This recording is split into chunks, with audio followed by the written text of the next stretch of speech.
nini wane waftu mu Buganda amazambi amanini getumanyi Allah subhanahu wa ta'ala yagagana buli byomanyi nti ddene abawarabu waabwe amazambi amanini gebamanyi mu tafsiri batutegeeza wano obukodo n'obwenzi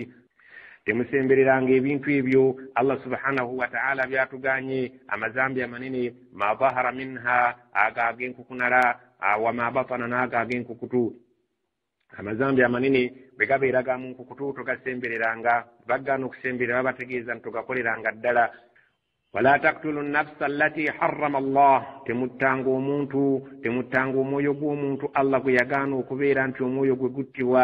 illa bil haqqi okujjako oyo gwe muttidde ensonga entuufu ey'amazima omuntu attibwa mu mazima mu Busiraamu yoyo omuntu avudde mu ddiini ye omuntu abeera nga se muntu munne omuntu abeera nga mwenzi nga mufumbo oyattibwa battiddwa ku lw'amazima zalikum ebyo bye muwulidde waggulu wasaakum bihi Allah byabakuutira okubeera nga mubyenywezaako la'allakum ta'qilun bwe mubeeramu nga mulimu amagezi ofubanga nnyo mu nsi okuvaamu nga tolina muntu gosse ng'omulanze weereere ofubanga nnyo ng'okwewala amazambi ag'enkukutu n'ago agakolebwa mu lwatu naddala nga gabadde amazambi agajja enviiri ku mutwe nga wano bwe tukyogera nti omuntu akoze ekintu ekijja enviiri ku mutwe omuntu okwewala ezambi ery'okutta omwana olw'okuba otya okwavuwala nga mulimu n'abazadde abasaddaako abaana baabwe olw'okutya obwavu ne babeera nga baagala okubafunamu ssente ne Allah subhanahu wa ta'ala ezambi lye yasooka ku mwanjo lye erya shiriki kusinza Allah nga tomutabise mu bintu birala ولا تقربوا مال اليتيم إلا بالتي هي أحسن حتى يبلغ أشده وأوفوا الكيل والميزان بالقسط لا نكلف نفسا إلا وسعها وإذا قلتم فاعدلوا ولو كان ذا قربى وبعهد الله أوفوا ذلكم وصاكم به لعلكم تذكرون wala taqrabu mala al-yatimi temusembereranga emmali ya mulekwa nembeeranga mugibya olw'okubeera nti bambi tewali mwasirizi erira okujjako billati hiya ahsan mu ngeri esinga okubeera ennungi singa obadde nga gw'ogikolamu olina okubeera ng'ogiryako mu ngeri esinga okuba ennungi naddala ng'obadde olina obwetaavu bw'okubeera lyako ng'omupakasi bwe yali sasuddwa abaakola mu maali eyo so tolya kivaabizi kubeera nti ogivaabira ogimalewo Allah subhanahu wa ta'ala mali ya mulekwa jimu ku mazambi amanene eriyo yabajiridde era yagamba nti bwe mugirya oba olidde muliro gwo oba otadde mu lubuto lwo hatta okutuusa gikumire ddala yabluga shuddahu mulekwa lwanaakula n'atuuka mu myaka gye egy'obuvubuka ng'olabye atandise okukakata asobola okukozesa emaali yo gimu abeere nga abeera ng'agikozesa ng'entandikwa y'obulamu bwe abeere ng'asobola okweyimirizaawo wa awful kaila mutuukirize emirengo singa obeera ng'oli muntu atunda ng'odiringira mu bya mirengo fuba nnyo okulaba nga obeera n'emirengo egy'obwesimbu ejja namaddala wal mizana bil qisti minzaani nazo muzibeere nazo nga muzipimisa mu bwenkanya obeere ng'olina minzaani yo nga si minzaani enkiikekiikemu oba gy'owagisewagiseemu ebintuntu Allah subhanahu wa ta'ala ebyo byonna abituganye ebyo bye yatugambye nti mujje abakkiriza muwulirize bye mbasomera Allah bye yabagaana okusemberera ebimunyiza la nukallifu nafsan tetuyinza kuwaliriza mwoyo gwonna kugukaka kukola kye gutasobola illa wus'aha okujjako omwoyo tuguteekako okukola ekyo kye tulaba nti we wali obusobozi bwagwo wa idha qultum bimbeera nga mwogedde nga mwogera fa'dilu mubeera abeesimbu nga mwogera mazima na bwenkanya Allah subhanahu wa ta'ala bw'obaako ky'oyogera yogera amazima ng'oyogera bwenkanya walau kana za qurba ne bwe kubadde ng'okwogerako oyogera ku waluganda lwo akuli ku lusegere yogera mazima oyogere bwenkanya obeere mwesimbu mu kwogerako naddala bw'oba ng'olamula wa bi ahadillahi awfu endagaano za Katonda muzituukirize bw'oba wagamba ashhadu an la ilaha illa Allah nkakasa nti ndisinza Katonda yekka nga simugasseeko kirala tuukiriza ekintu ekyo wa anna Muhammada rasulullah nti Muhammadi mbaka wa Allah byajja nabyo mbikakasa tuukiriza ekintu ekyo eyo ndagaano oba ogikoze na Katonda endagaano za Katonda muzituukirize eyo n'endala ebyo byonna mulina okubituukiriza zalikum wasaakum bihi ebyo Allah abalamira nabyo era bibakuutira mubeere nga mubyenywezaako la'allakum tadhakkarun mulyoke mubeera abajja okubeera nga mwebuulirira bulungi nnyo n'amateeka ago buli lwotomera ng'ojjukira nti kino baakiwera buli lwotomera ng'ojjukira ng'odda mangu ku mulamwa nga weenenya وأن هذا صراطي مستقيما فاتبعوه ولا تتبعوا السبل فتفرق بكم عن سبيله ذلكم وصاكم به لعلكم تتقون. وأن هذا صراطي مستقيما متمنين نكول يانجي gorokofu bulungi fattabi'uhu muligoberere ebyo byonna byinzize nsomesa yekube gorokofu muligoberere likwatagana n'embeera z'abantu ne Katonda waabwe n'embeera z'abantu ne bantu bannaabwe ero lyekkubo muligoberere lyekkubo ettuufu Allah subhanahu wa ta'ala bw'atyo bw'agambye nabbi atutegeeze wala tattabi'u subula temugobereranga obukubo obuva ku kkubo lino ettuufu bujja kubawugula fatafarraqa bikum an sabilihi tujja kubeeranga bubakyamya muve ku kkubo lya Allah ettuufu dhalikum wasaakum bihi ekyo Allah nakyo akibalamira lunye era akibakuutira mukyenyezeeko ekyokunywerera ku kkubo lyettuufu la'allakum tattaqun olwomujja kubalibwa nti mutya Allah subhanahu wa ta'ala naye bwe mutakola ekyo temujja kubalibwa mba mutya. ثم آتينا موسى الكتاب تماما على الذي أحسن وتفصيلا لكل شيء وهدى ورحمة لعلهم بلقاء ربهم يؤمنون. ثم oluvannyuma tulina okutegeeza atayina Musa twawa Musa alkitaabu ekitabo kya Tawreeti tamaman ekyali ekijjuvu obulungi nga tekirimu nkeka yonna nga kiruŋŋamya omuntu nga Allah subhanahu wa ta'ala bw'ayagala ala alladhi ahsana wa tafsilan koyo yenna yabanga yagadde okweyisa obulungi nga kimumala wa tafsila likulli shay'in nga kinnyonnyola ne kitottola kajjojijjoji w'ebintu byonna buli kawumpu n'akagga nga kitottola Allah byayagala nekinyumya ku ebyo Allah subhanahu wa ta'ala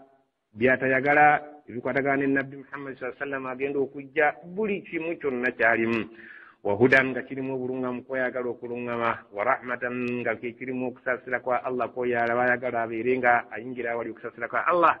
la'allahum biliqa'i rabbihim yu'minun nga tusuubira nti ensisinkano ya Katonda waabwe bajja kubeera nga bajikkiriza bulungi nnyo oluvannyuma lw'okubeera nga bategedde ekitabo kyabwe Bani Israil. وهذا كتاب أنزلناه مبارك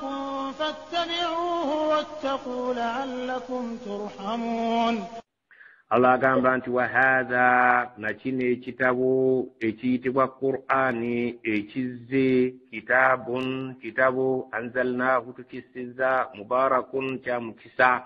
fattabi'uhu mukigoberere wala tattabi'u fattabi'uhu mukigoberere wattaqu muti Allah subhanahu wa ta'ala la'allakum turhamun olumujja kubeera abajja okusaasirwa singa munaagoberera ekitabu kya Allah subhanahu wa ta'ala kyasizze kirimu omukisa mujja kufuna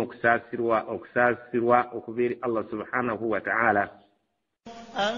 تقولوا إنما أنزل الكتاب على طائفتين من قبلنا وإن كنا عن دراستهم لغافلين. أن تقولوا تجريس ملكو كويكواسانغ مجا كوغرا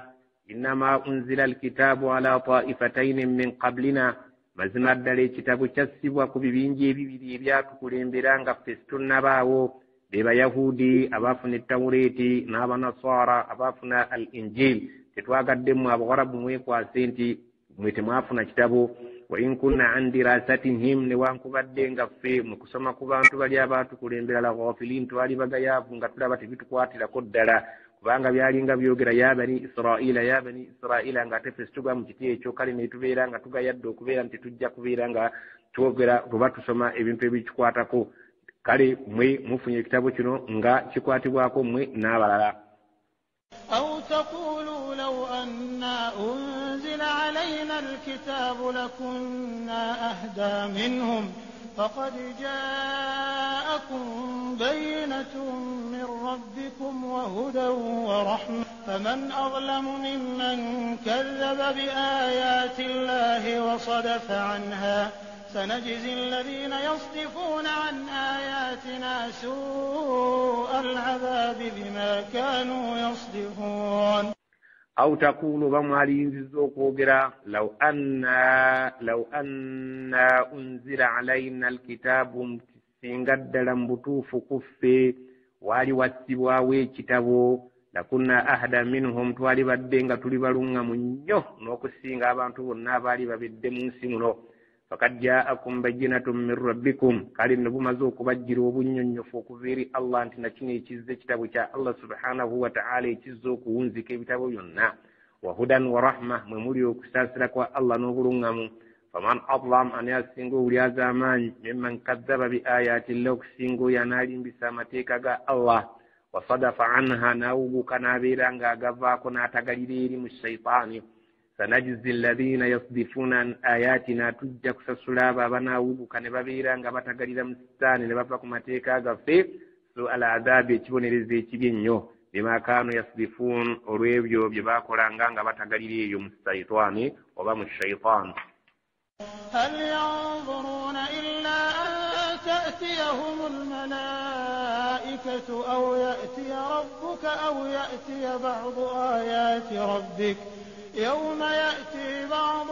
آيات ربك لا ينفع نفسا إيمانها لم تكن آمنت من قبل أو كسبت في إيمانها خيرا قل انتظروا إنا منتظرون هل ينظرون تولي شبالين للابا بطنبا كبيرا تبكرز القرآن إلا كجاكو باليندا أن تأتيهم الملائكة بملائكة كبيرا تبجا بملائكة ببنجو كجامي ميو جاوي إساوي يبجا كلغا وبكرز نينغا تشيشاغاسا ngafirawo bwe yalaba malayika walumbe n'alaga obukkiriza nti akkiriza katonda wa Musa ne Harun nga naye essaawa si ekkiririzibwamu obukkiriza tebujja kubeera nga bukkirizibwa ku ssaawa envannyuma ng'olamaze okulaba ku bamalayika aw yaatiya rabbuka oba balinda ku kiseera katonda w'amala okujja ku lunaku lw'ekiyama okulamula wakati w'abaddu balyoke bagambe nti kati essaawa eno Allah tukkirize era tuzzeeyo ku nsi tukolere by'oyagala essaawa eyo tejja kubanga ebayamba aw yaatiya ba'du ayaati rabbika oba okukkiriza balinda kumala kulaba ku bumu ku bubonero bwa katonda bwe yagamba nti bwe bugenda okujja nga bukulembedde ekiyama obunene gamba ng'enjuba okuva gyegwa abantu balirinda enjuba okuva bulijjo weeva ku lunaku lw'ekiyama egenda kuva bugwanjuba abantu ku ssaawa eyo bagenda kukkiriza nga ke kamu ku bubonero Allah subhanahu wa ta'ala bw'atutegeeza nga bwe bwajja mu hadisi naye obumu ku bubonero obulaga nti ekiyama kiriba kimaze okuyingirawo nga bwe babunnyonnyola abamanyi mu hadisi ti obubonero obunene singa buliba bumaze okuyingirawo tawuba y'omuntu n'obukkiriza bwe buliba tebukyagasa Allah agamba nti abagaanye okukkiriza essaawa eno nga tebannakkiriza balinda kulaba ku bamalayika nga bazze okubajjamu emyoyo nandi kye balinda kumala kulaba ku Allah nga azze okulamula ku lunaku lw'enkomerero balyoke bakkirize oba si ekyo balinda kumala kulaba obumu ku bubonero obulibeerawo ng'ekiyama kigenda okubeera nga kituuse yawma yaati ba'du ayaati rabbik olunaku lwe bugenda okujja obumu ku bubonero obuliraga nti ekiyama kisembedde la yanfa'u nafsan imaanuha omwoyo gwonna ogulikkiririza mu budde obwo obukkiriza bwagwo tegugenda kubeera nga bugasa omwoyo ogwo lam takun amanat min qablu omwoyo ogwo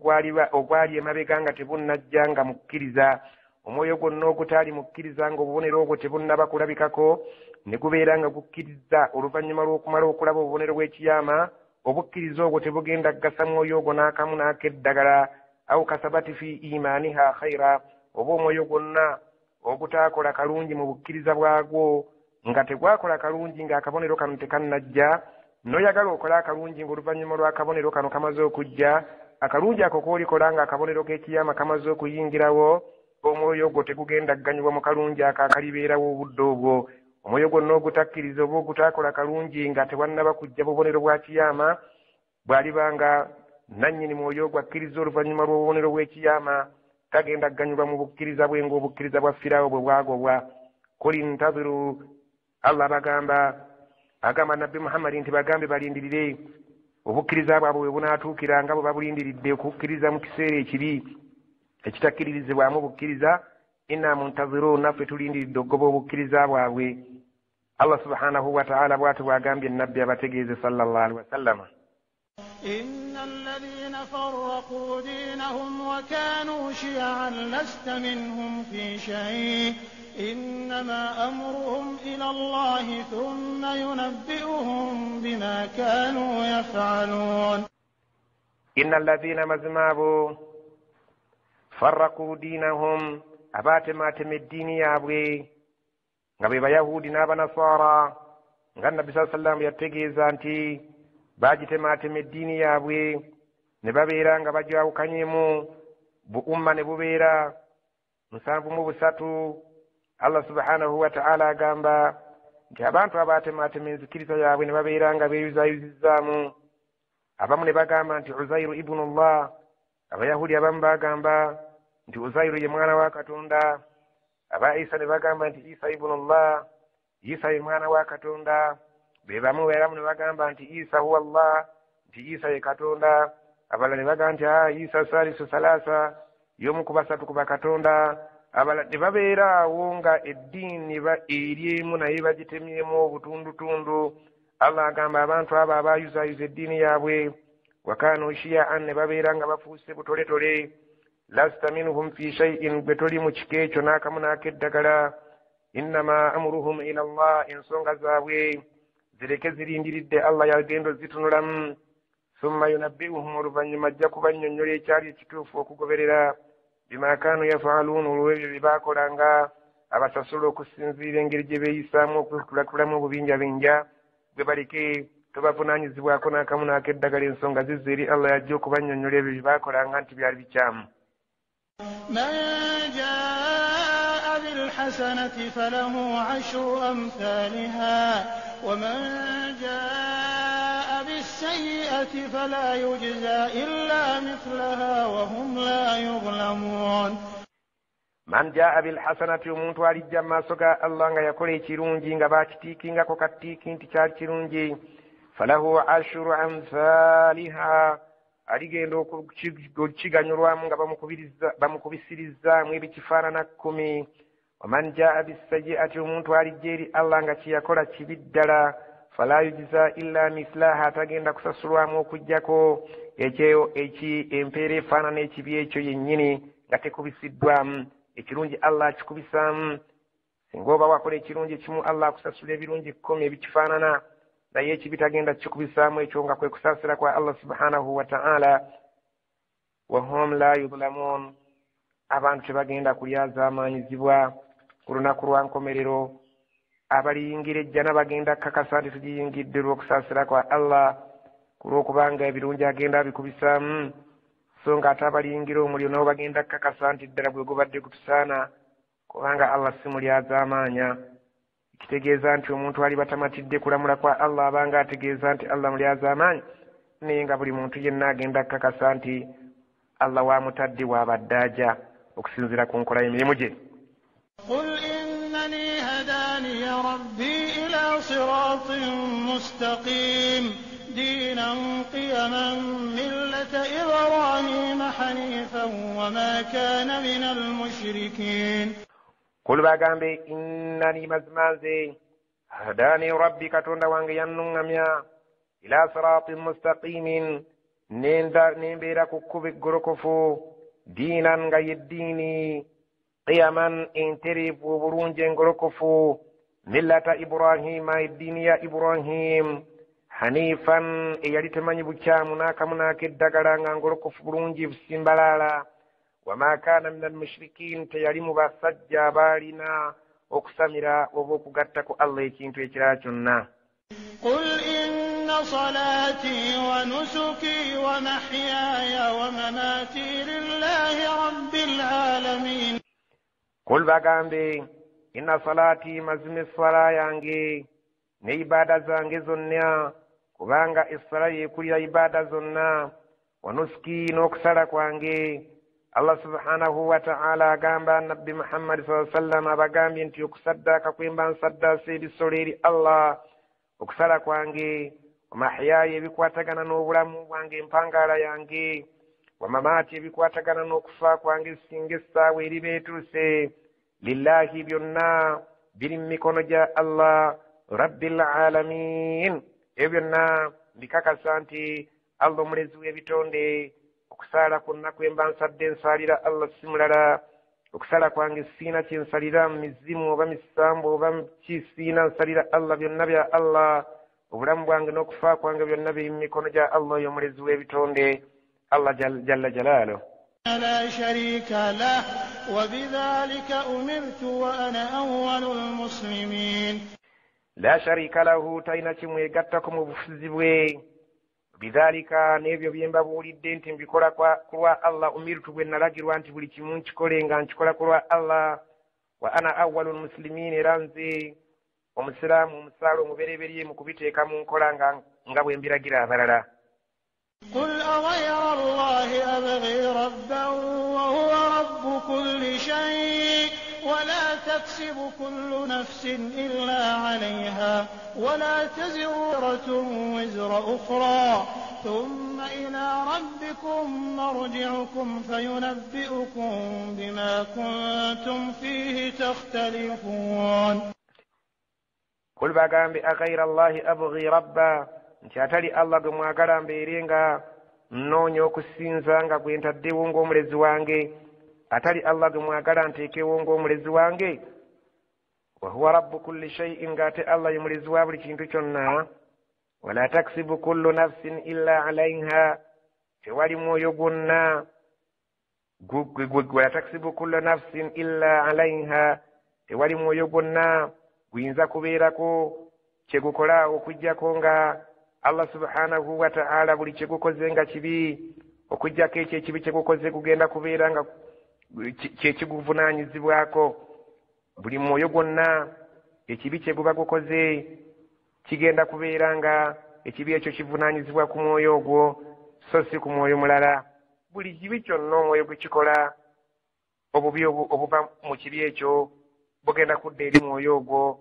Wala taziru waziratun teriyo mwetissa agenda kwetikka wizra ukhra bibi bya mulala. Buli muntu agenda kwetikka omugugu gwe. Summa oluvannyuma ila rabbikum eri Katonda wammwe nga mumaze okwetikka engugu y'ebibi byammwe nga buli muntu ekyo kye yakola ku nsi ekyo kyagenza okwanjula mu maaso ga Allah. Oluvannyuma marji'ukum obuddo bwammwe ila rabbikum marji'ukum obuddo bwammwe bugenda kubeera omutonzi wammwe oyo omulezi wammwe mwenna gye mugenda okuzzibwa n'emigugu gyammwe egijjuddemu kakikiwe ebyo bye mwagendanga munayiza kuno ku nsi. fayunabbi'ukum abannyonnyo bima kuntum fihi takhtalifun ebyo bye mwayawukanangamu muno ku nsi. Abamu nga bagamba nti tulina okubeera nga tugulumiza ebyaffe yadde bikontana n'eddiini, abalala nga bagamba tetubigubirumiza singa biba bikontana na ddiini wabula tulina bigulumiza nga tebikontana na ddiini. Enjawulo gye mwayawukanangamu mu bulamu bw'ensi Katonda ajja bannyonnyola abali ku kituufu babeere nga basasulwa obutuufu bwabwe, abali ku kitamba babeere nga basasulwa okusinziira ku bukyamu bwabwe. وهو الذي جعلكم خلائف الأرض ورفع بعضكم فوق بعض درجات ليبلوكم فيما آتاكم إن ربك سريع العقاب وإنه لغفور رحيم. وهو الذي الله جعلكم خلائف الأرض